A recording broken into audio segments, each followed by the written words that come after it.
My name is Jess Cervellon, and I'm super excited to bring you my new podcast, The Juice with Jess. This podcast is going to be about everything in your customer's journey. We're talking acquisition, awareness, making that purchase, retaining that customer, bringing them back around, and everything in between. This is going to be all about delivering dope brand experiences and talking to some really amazing people who are in the customer experience space, the marketing space, and everything in between.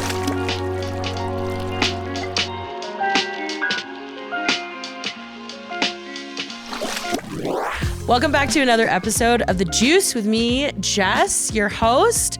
This week, I'm in Denver, and I am joined by Sarah Levinger. I'm so excited to get into chatting with her. She does some really cool things in the D2C space, all around consumer behavior and the psychology behind consumers. So this is relative to customer experience. Sarah, tell the homies who you are. Thank you. Oh my gosh. I'm so excited to chat today. I'm just delighted, honestly, to chat more about what I love, which is psychology.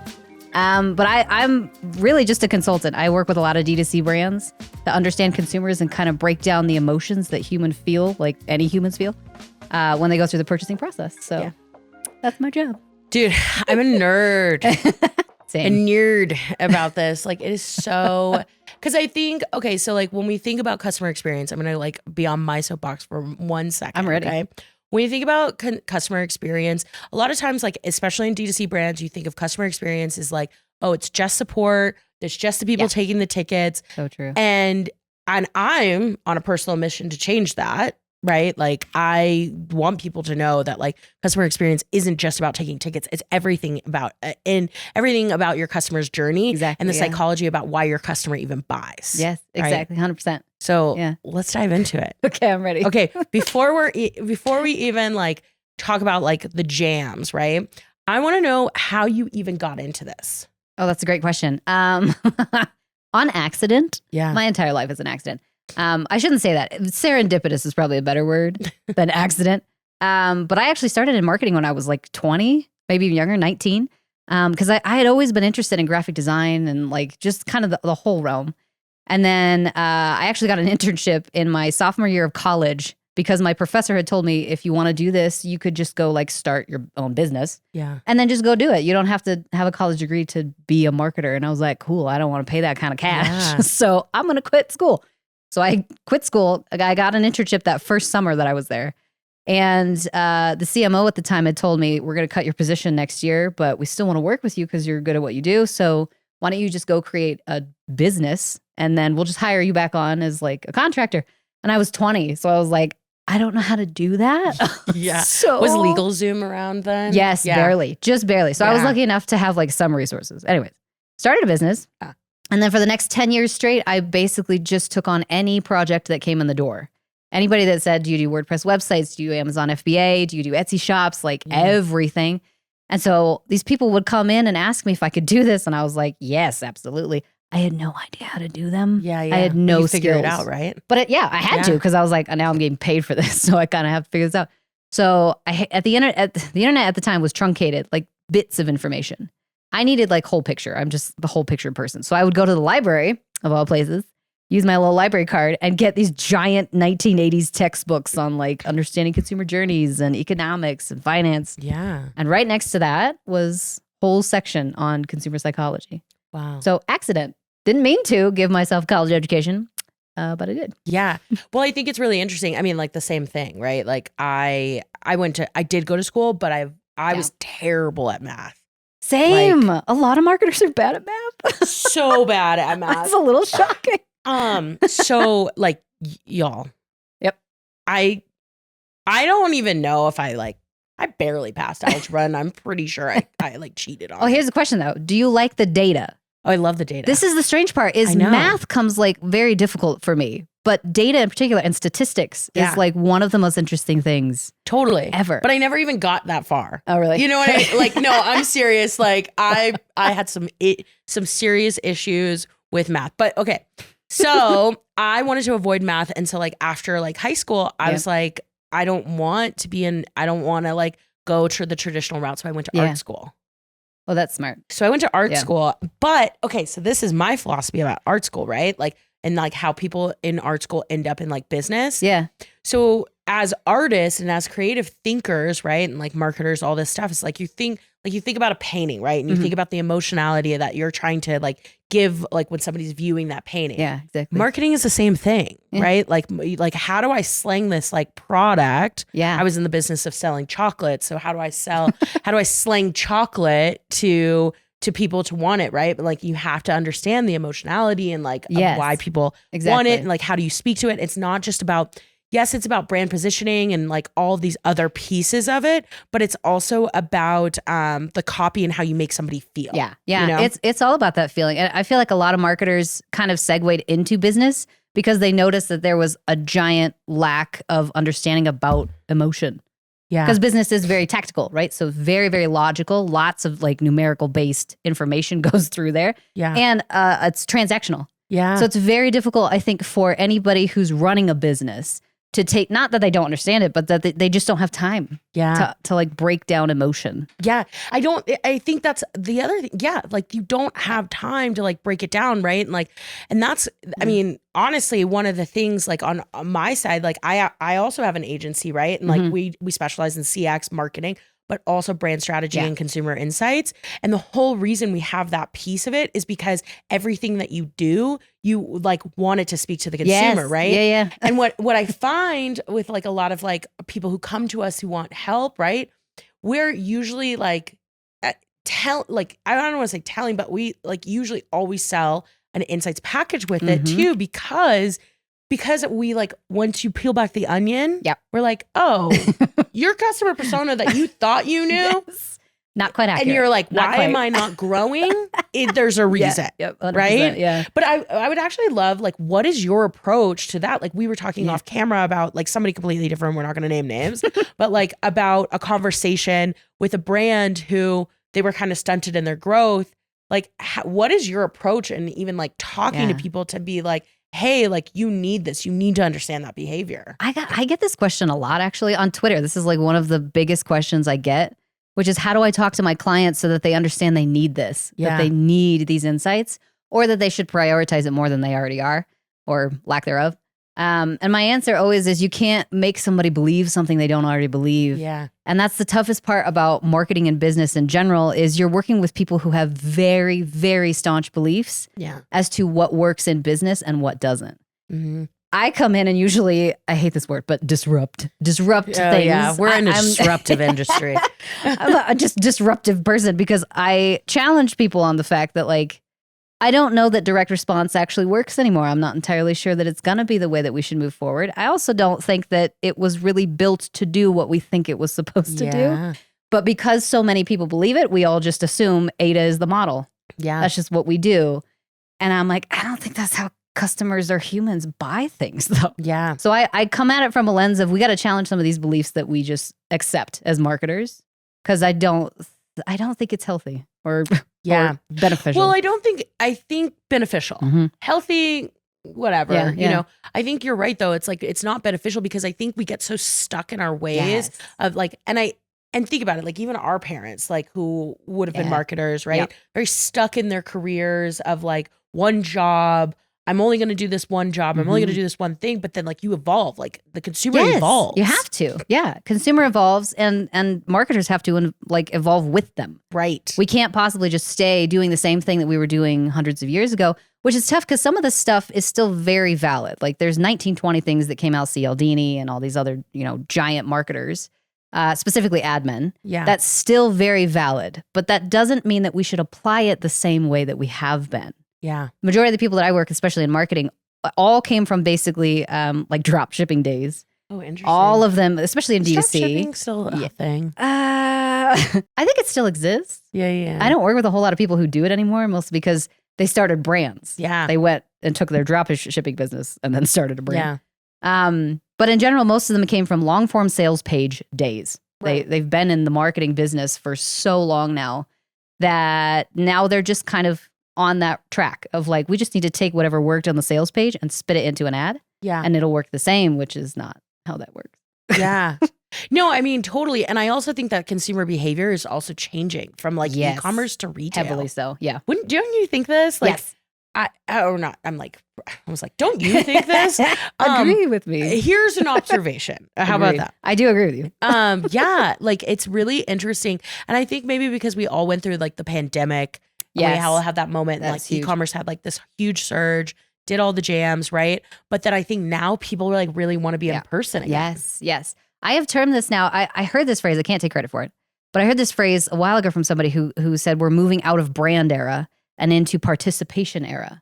Yeah. Which I really, really like, because it shows a little bit of what the relationship's supposed to shift towards. Right. Because for a while there, we were in this giant brandish era where the brands had all the power and the consumer was basically just supposed to purchase from the brand. It was very transactional, like I said. Yeah. We're now moving into this weird stage because of millennials and Gen Zers and how they interact with brands online, where they want more than a relationship. They actually want to be involved.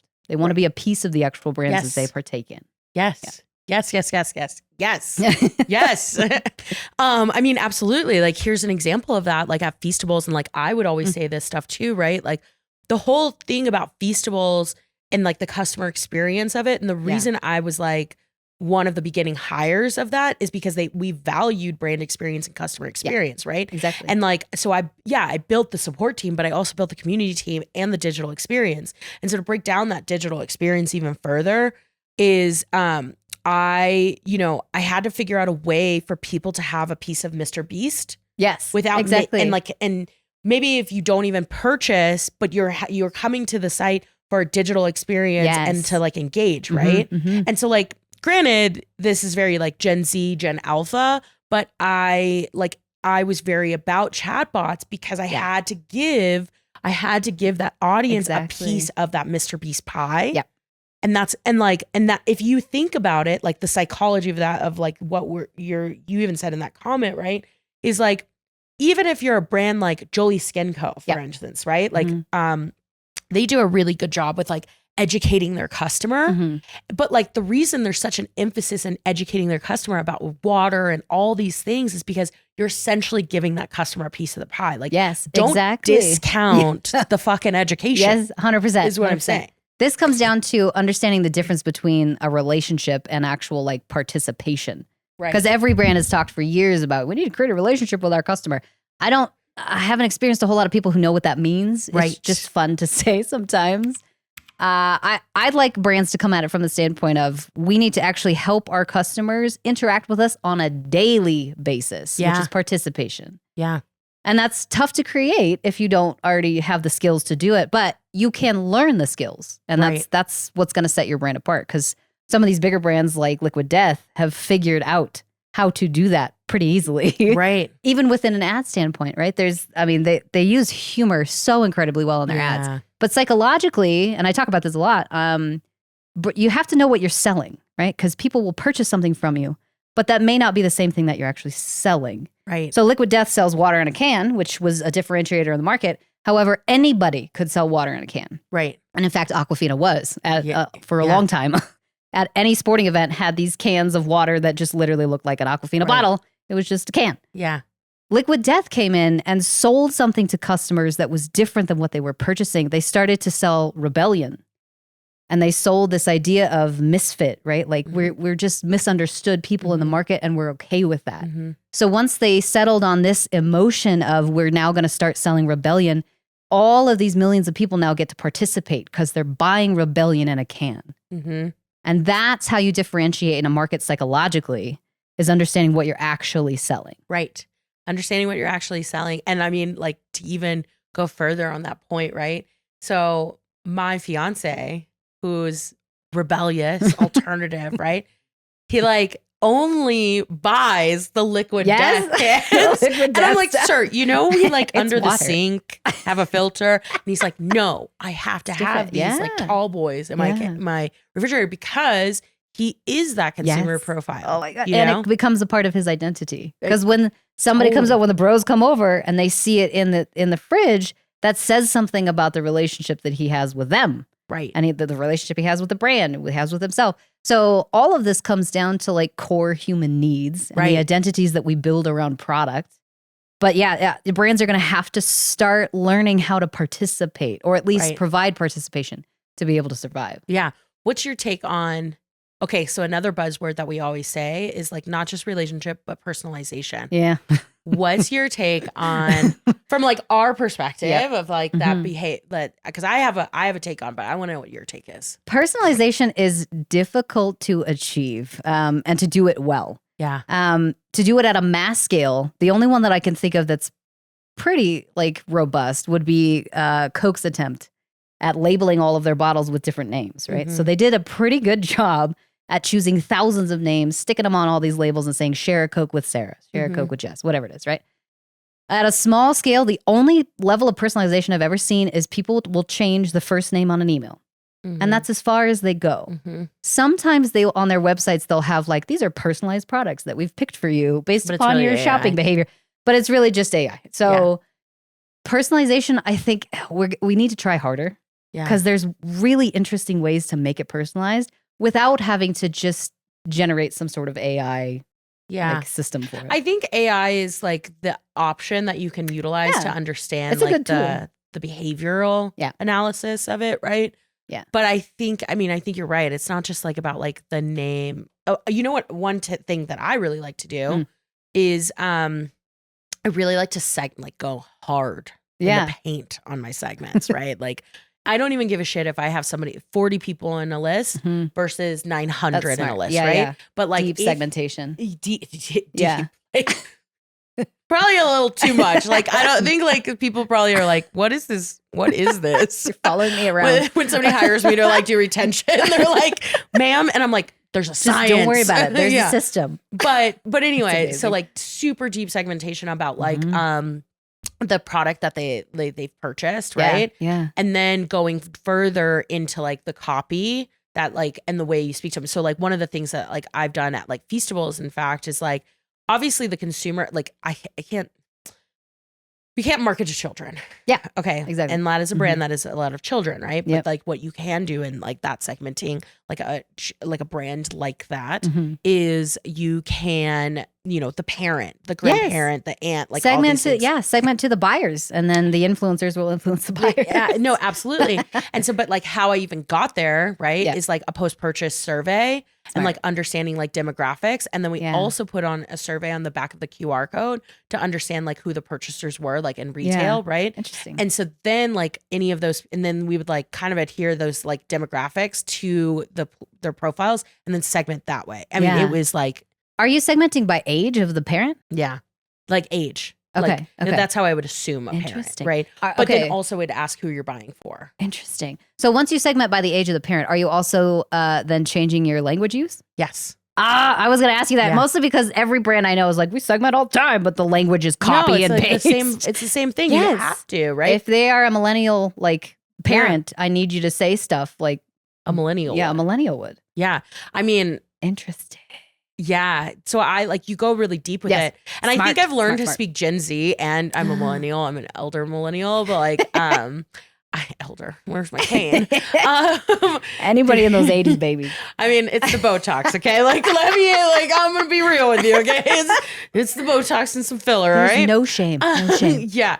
But point is though, is I've learned to speak Gen Z. Yes. So if you actually ever look at like some of my tweets or my LinkedIn, I'll be like, sup fam. I like the Gen Z language though. Like their language is very colorful, right? Yeah. Millennials was interesting because their language set was built off of Gen Xers because they learned it from their older siblings. Yes. And Gen Xer language was very much like rad, awesome, cool. Yeah. Once you got into millennials, you started to see these like different shifts of somewhat glow up, somewhat like these different shifts towards cringe. It. Yeah, cringe. And then we got to Gen Zers and it just flew off the freaking hand. Like I can't understand anything they say constantly, but their language is very accurate. When I was building out the community at Feastables, I know I keep talking about Feastables, but it's just like such a different, like there's so many different demographics and you don't realize it.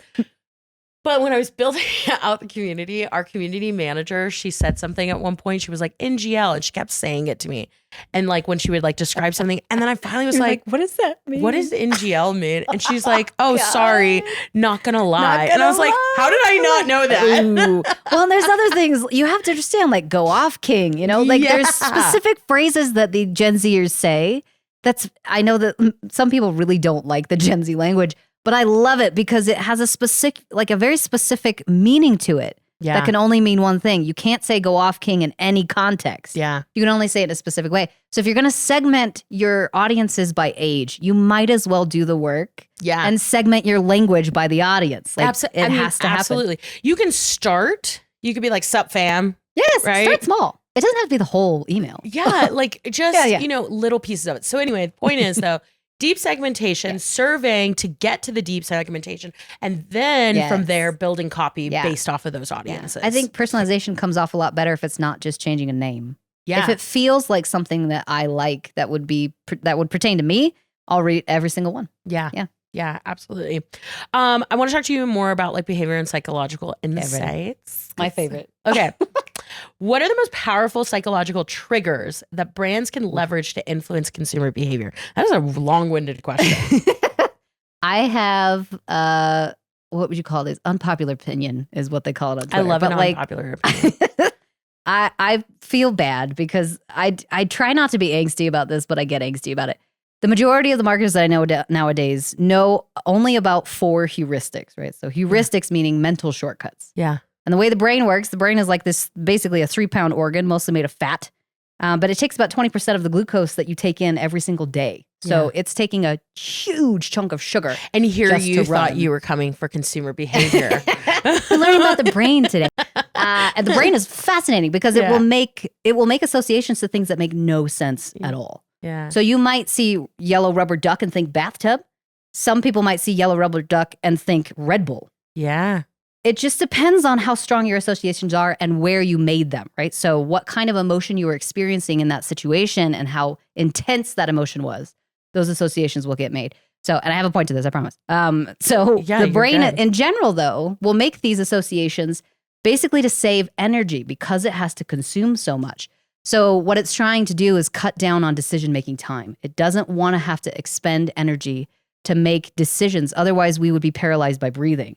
Yeah. So what we call these in the behavior science realm is mental shortcuts, heuristics, right? Mm-hmm. So most marketers know about 4. Social proof is one of them. Mm-hmm. It's a mental heuristic, a shortcut for the brain. Urgency is probably the next biggest one, scarcity. And then any sort of form of like authority proof. So those two proofs, and then urgency and scarcity. There's literal hundreds and hundreds of mental heuristics. Mm-hmm. We know about 4. So like I said, I try not to get angsty because I'm like, oh, people, we need to learn all of them. Like it's integral that we learn these because there's ways that you can position things in the market to just create some amazing things for brands just by knowing which heuristic to use and when. Yeah. So a good example of this, I have this story on my Twitter that I didn't realize was going to be such a big tweet. But it was about KFC. So I have a lot of psychological KFC, man. They're you wouldn't think that like people that sell chicken, no offense to people who sell chicken, but like chicken is such a basic need because it's food, right? And it's delicious. It could sell itself. But KFC is one of the strongest brands I've seen in behavioral science. So they worked with Ogilvy to basically generate a new campaign that, for, I think this was the Australian market. They were selling these $1 French fries that was just like, you could buy it, go get a $1 French fry. But the problem they were seeing was every single year that they ran this offer, it would diminish, right? Like return on any sort of investment would go down. And that happens to every brand I've ever seen. If you run the same exact offer every single year at the same exact time, most of the time it stops working. Girl. This happens way more than it should. Yes. Like, but also like stop. Like the other thing is too, it like, yes, from a psychological perspective, but like hot take, don't keep running the same offer. Black Friday sale because your audience is going to be like, cool. Yep. What? Like this sucks. Yes. Or only stock up during that one time of year. Or only they'll wait, which is not great for, cash flow for the rest of the year. So KFC went to Ogilvy and said, we need to figure out how to behaviorally change what people are doing because it's the same offer. We can't change the offer. We can't change the dates that it runs, right? And we're not going to change the price. So you tell us what to do. So Ogilvy is a behavior science-based agency. And so they went in and said, we've got all these different heuristics we can try. Why don't we just generate like 100 different headlines based on one heuristic at a time? So they tested 90 different ones. cut it down to about 5 that they were like, these are value-based heuristics. So it basically means these are heuristics, mental shortcuts that the brain will use to understand if this is valuable or not. And the one that they ran was actually ran inside a Facebook campaign that was specifically for engagement. It wasn't even supposed to get conversions, which is so rare for brands nowadays. So they ran an engagement campaign specifically for reciprocity. So reciprocity is a mental heuristic that says if I give you something, you're more likely to give me something back because you feel bad, basically. And they ran it against another one that was basically talking about limitations. So it was still this scarcity idea, but it was limitation on how much you could buy, which normally limitation is time-based, right? So it's going to close out in a day. Well, they had it running for forever, and they were like, you can only buy up to 4. So this helped people kind of make a mental association between the two. So they ran both and saw that the scarcity one was doing the best. So that one had some crazy like 56% increase in revenue for that particular time period, just based upon the fact that they ran 2 heuristics against each other and found that this particular one was running the best. Yeah. So it is better to understand the differences in how people actually make decisions, which not a lot of marketers have experience in or knowledge in, mostly because most marketers went to school for either business or art. Which I did. And then, if you can take the time to understand how humans actually make decisions, you'll find much better results. Guess what, fam? The customer community is back. If you're not already familiar with the community, you can sign up to get your questions answered, discuss best practices, and connect with other professionals in the CX space. Check it out today at community.customer.com. See you there. What's like let's say you're a baby marketer out there, because like I really try to like mentor a lot of like junior marketers and like junior CX people too, to like think like a marketer. What is like your one piece of maybe like advice to somebody who's junior, besides the things that we're talking about, like of how they can even get started in like and learning? Yeah. Well, this is the most difficult part, I think, about behavior science. It's a very new science. Yeah. So it's like really difficult to get information on. Yeah. I have a ton of book recommendations, but best thing you can do is just start reading. Yes. Just read and read and read, because we're finally starting to get a whole bunch of resources from the actual people who are doing the studies. Yeah. So we're able to get a little bit more of an idea of how to actually use it. Because this is one of my biggest hot takes too. Can't apply it, then it's useless. Yeah. The knowledge is useless if you cannot use it. Right. So very first thing I would do, go to Amazon and just type in consumer behavior books. Yeah. And then scroll and just start reading as much as you can. Yeah. Okay. I'm going to put that in the show notes. Okay. Go to Amazon, type in consumer behavior. But yes, I think you're absolutely right. Read and read, yeah. Reading and following you, because you actually do like a lot of great tips. So we're not at the end yet. So we'll come back to that. I want to talk to you about like strategy and execution though. Yes. Could you describe a particular successful campaign you crafted and how that worked? So for a long time, I was offering something called an NLP report. And this was natural language processing. I didn't know that I was doing this, or that I didn't mean to come up with this. It just, I needed it. So I did it. And this was based off of a book by Will Leach called Marketing to Mind States. This is like the one book that I recommend everybody read. Every single marketer needs to read this, because he's broken down 9 different emotions that consumers use to actually purchase things. So these are motivational emotions. They're not ones that you feel after the purchase. They're ones that you feel before. Yeah. So these are pretty deep emotions that you're trying to solve. So I took that book and basically plopped it into an Excel spreadsheet. And then I would pull down hundreds of reviews off of these brand websites, stick them into the Excel spreadsheet, and then categorize them one by one into these emotions. Now, I have an AI model that does it for me now, so I don't have to do it by hand, because that was a lot of work. Yeah. But from this, I can basically pull out frequency numbers. So I can tell, 30% of the time, consumers are talking about solving their need for security. Or 20% of the time, they're talking about solving their need for acceptance, or whatever it is. So I would go through and pull out basically the top 3 emotional motivators, and then I would take that and apply it to advertising and say, I need your copywriter to come up with some specifically security-focused copy. Mm-hmm. So these are the ones that we're going to test as the core. And that it helped immensely because one of the best brands that I did this for was actually a brand that was in the beverage space. And they made basically hoppy tea, right? So it was non-alcoholic. And it was interesting because they weren't doing bad. This brand was growing pretty well, but the issue they were having is they couldn't get ads to work. And this happens a ton with DTC brands, is they're doing really well word of mouth wise and like trade shows and all kinds of different things, but they can never get advertising to work. And it's usually because you're targeting the wrong emotion. Yeah. Not the wrong angle or the wrong person. So I went in and did the NLP report for them, generated about 10 ads that were all like specific to their emotion, which I think theirs was accomplishment and belonging. And so we had one ad that just said, Hopheads Unite, which was kind of funny. But this one ad dropped their cost by 40% in 2 weeks.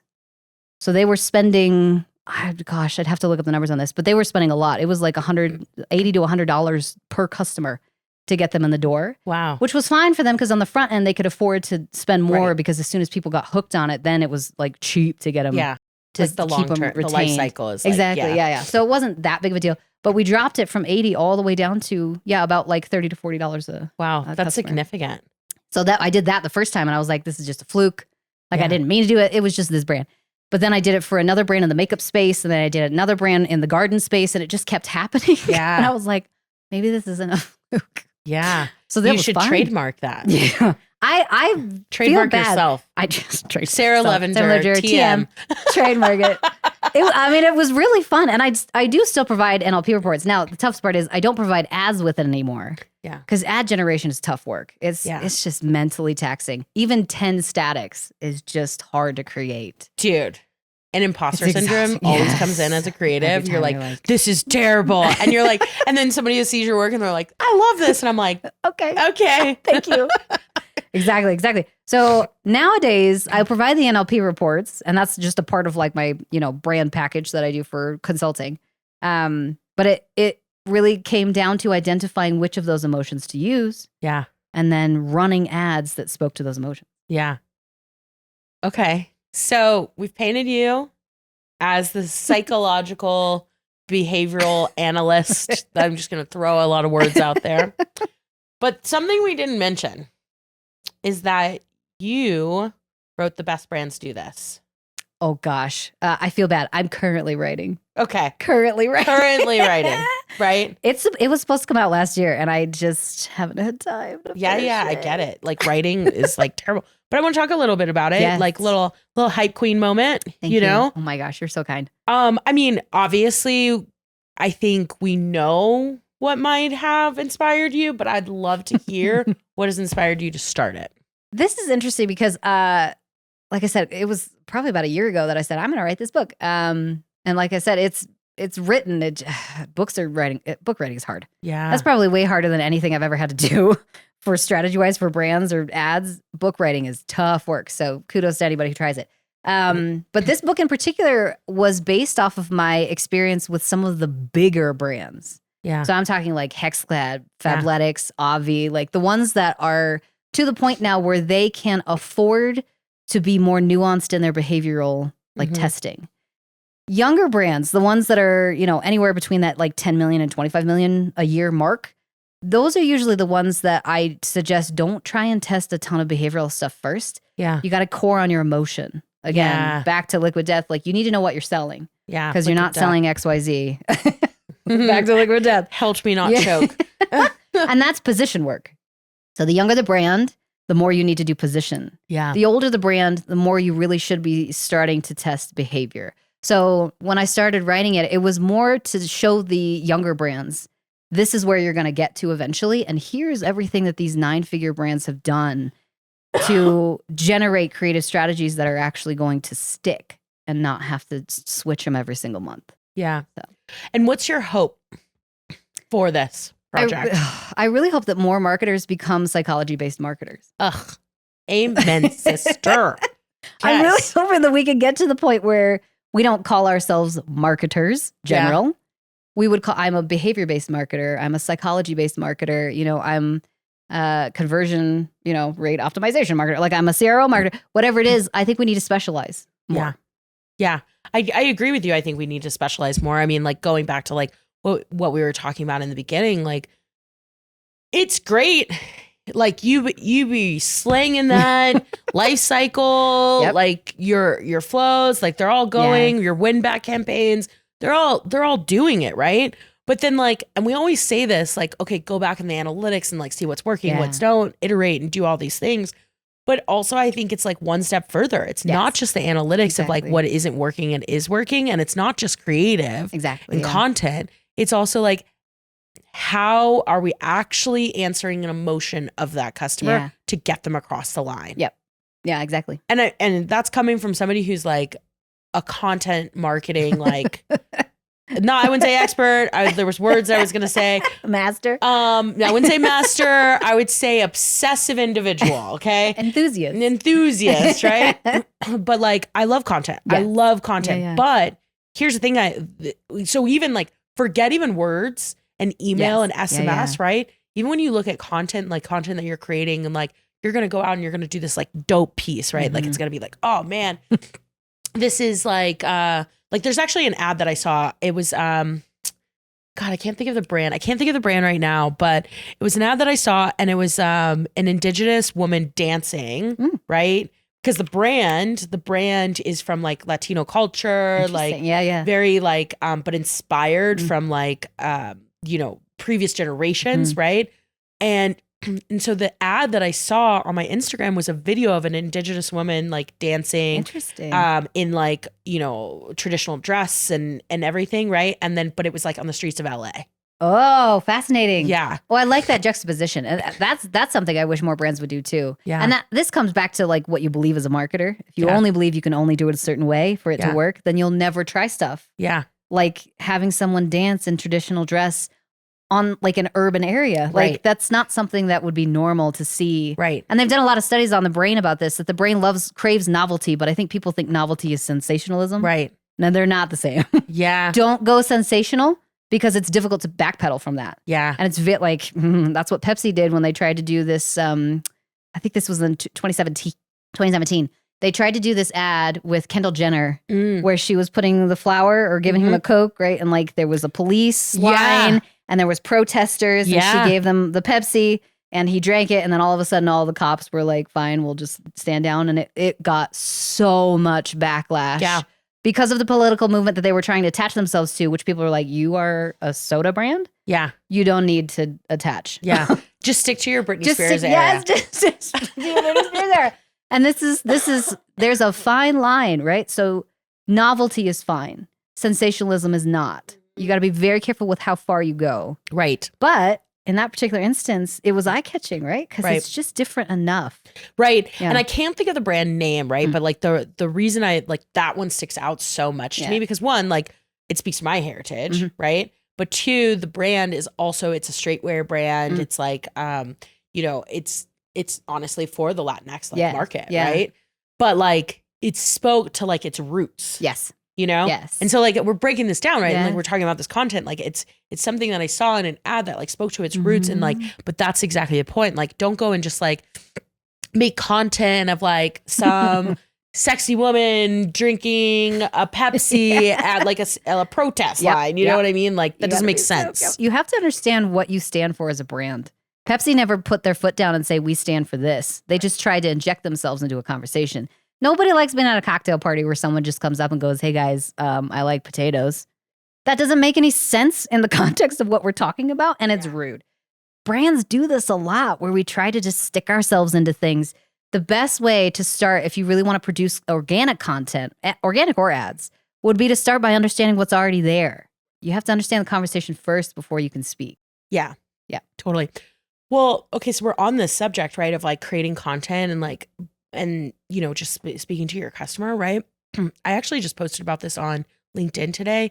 I don't know if you're following along, but like Youthforia is like put out for darker skin, right? And like the darkest skin was like essentially like, put out foundation for darker skin, right? To like be more broad in like their line. And they put out this foundation that literally resembled black paint. And then they've gotten a lot of backlash on it though. So they've gotten a lot of backlash on it because like a TikToker, her name's escaping me right now, but like she like posted about it, right? And she compared like black paint to the foundation that was supposed to match her skin. Yeah. And it was like the same, right? And like, and it didn't match her skin, right? And then my point, right? Like they just completely missed the mark on putting out like this new SKU out of their product line, right? Yeah. And so going back and so then like also the backlash that they've gotten is like obviously on like social, right? But also Sephora has dropped them along with another retailer. But like it was a miss not only in like the formulation, but I also think it was a miss in like the consumer insights perspective too. Yeah. So it's like, I know we're talking a lot about marketing, but it's like understand your consumer even before you even do product innovation. Exactly. Well, and that comes down to understanding how the consumers already see the products in the space. Because in general, and this is overgeneralization, but most of the time, if you have darker skin color, you're not going to the brands that have a range. You're going to the brands that are specific for Latina, specific for African American. Like you're going to very specific brands that don't cater to Caucasian skin tone and vice versa, right? So you have to understand like how the consumers already see the products before you try and go into developing something to open your market. Because that's what they're trying to do, is open the market to another consumer base so that they can hopefully grow. Makes sense, but before you do that, decide, should we branch and have one that's specific to the Latina, specific to the, African American? Or should we keep it in the line that we already have? You have to make these core decisions based upon what the consumer feels. And to do that, you got to do a lot of research.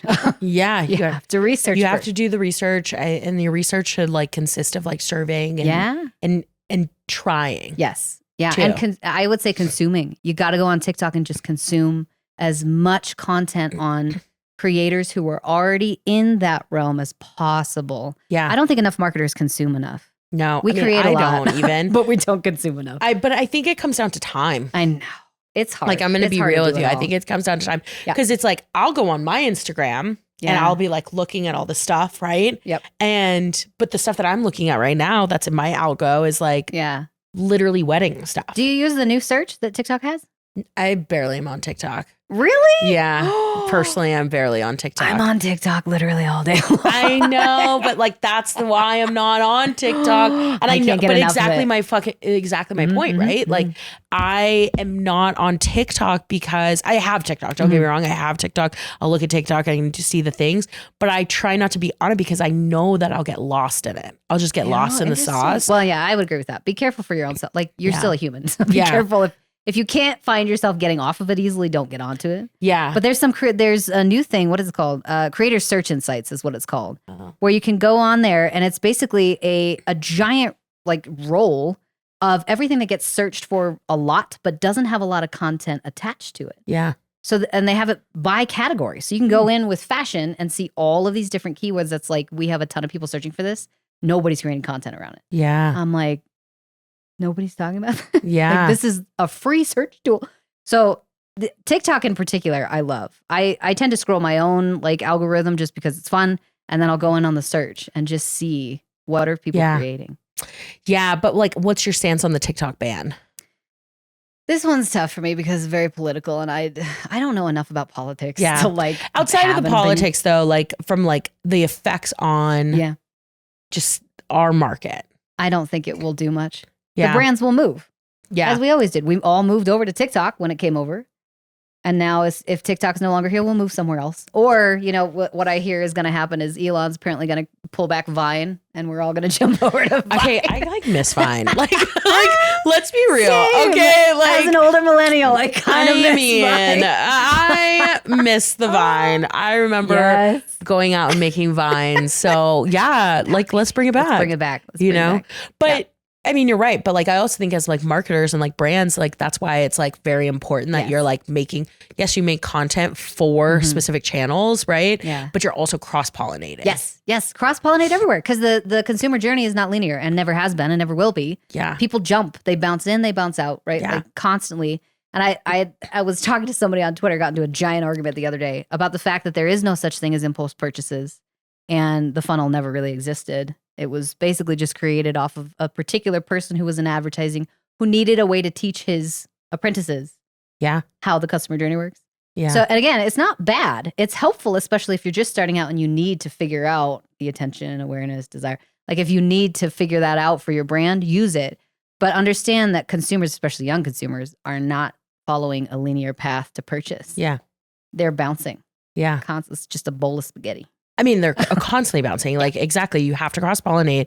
But like also the same way we're talking about like, okay, personalization and like all these things and like understanding like in your email and your SMS campaigns, you should be doing that in your content as well. Everywhere. Right? And realize that it's forever. I hate to tell this to brands because they don't like that when I say it.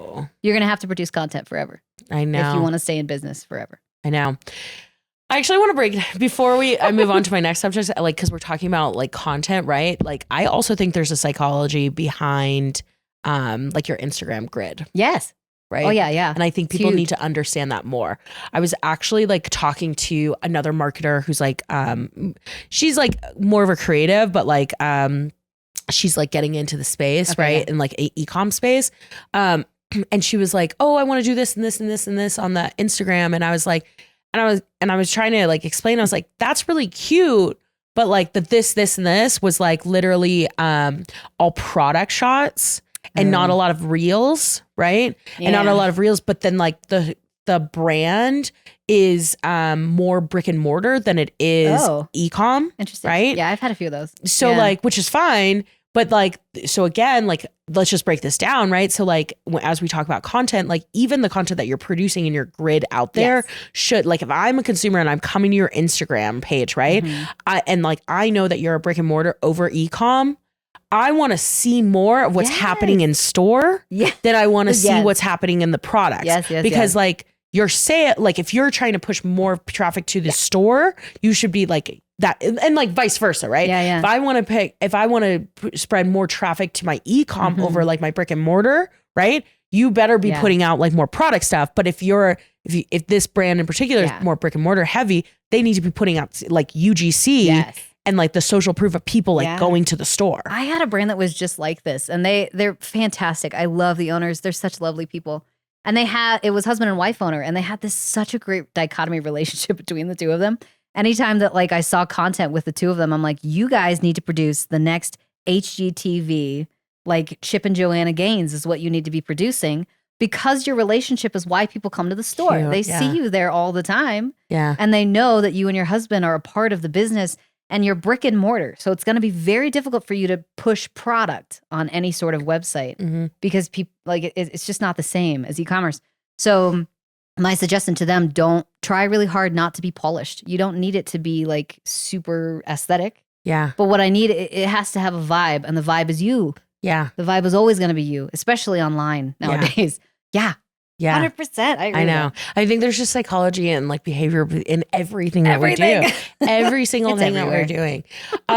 Before we wrap up, I just want to like talk to you about your newsletter, because I think you put out really good like thought leadership around this subject.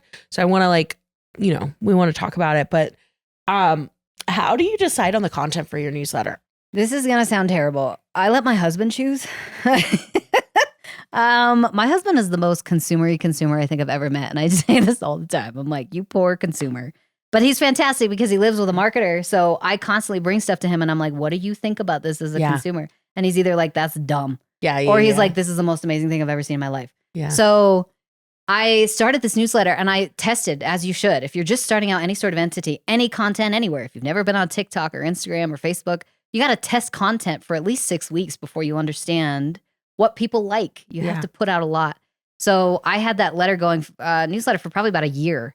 And I had one where I was basically doing participation marketing, right? Where I was, the original idea was offering people a free ad, and I would take one of their ads, redesign it, and then that would go into next week's newsletter, and I would break down the psychology of what I did in the ad. Interesting. And it was really good. That one had about a 65% open rate every single week. I was like, oh my God.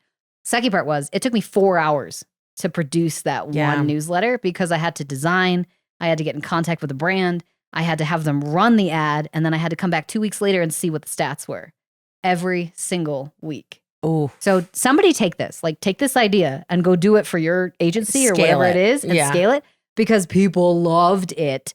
But it was just me. And I was like, I can't do this 4 hours every single week. yeah. So then I shifted to a couple other things. Finally got around to looking at my stats on Twitter and saw that the top posts that I have, the ones that get like millions of views, Yeah. are almost always brand breakdowns of Yeah. this is what KFC did with the psychology, and that people just shared it and loved it. So I just took that idea and plopped it into a newsletter, and then I asked my husband, what brand do you think I should do this week? Yeah. And that's how I decided. I love a brand breakdown. Yes, Like, everybody I does. Love a It's brand fascinating breakdown. work. And if you've never seen it from the psychology standpoint, because there's a lot of newsletters that do it really well from CRO, and this is the generalized marketing, or here's the funnel that they use. I haven't found too many that break down the psychology of what brands are doing. Yeah. So I just Yeah. got lucky, I think. I know. Yeah. But I think it's like interesting. And I think like there are even different perceptions Yeah. like of that too. Yeah. You know? Yeah. I'm sure there's stuff that I miss. Like I I'm mean, breaking there's down as stuff- much psychology as I can. There's stuff that I'm but- going to miss. There's stuff that you're going to miss. You know what I mean? Like, yeah. It's interesting though. I've done True Classic. I've done Hostage Tape. yeah. I've done Avi. I've done, next week, my husband wants me to do, what was it? I can't remember now. It was a really good one. I've broken down one for American Airlines. Like, Mhm. I'm not going to stick with just D2C. So if you're interested in brand breakdowns from across the board, Yeah. I just love breaking down the psychology of what's working Yeah. currently. So Oh, God. I feel like I can talk to you forever. But we have reached the end of the road. And as elder millennials, we're tired. we're tired and we'll insert a Boyz II Men song there. Sarah, tell everybody where they can find you. Right now, I'm primarily on Twitter and LinkedIn. I feel bad. I say you should get on She should say TikTok, and I LinkedIn haven't over gotten- Twitter. That's true. Like, my LinkedIn is actually a little bit better, I think. It's a little Yeah. bit longer takes on things. Twitter, LinkedIn, at Sarah Levinger. That's SarahLevinger. And then you can go over to sarahlevinger.co, and I have all of my previous newsletters are now on the website. So Cool. Amazing. Well, I'll link everything in the show notes that we've talked about. And I appreciate you coming on. thank you for having me. This was great. Thank you. And everybody out there, please tune in to next week's episode of The Juice. And also follow along at thejuice.customer.com. We're posting a lot of materials, a lot of articles and breakdowns on ways that you can improve your customer experience. Hey, wow, you made it to the end of the episode. That means that you like me and I like you, which also means you should subscribe to this show.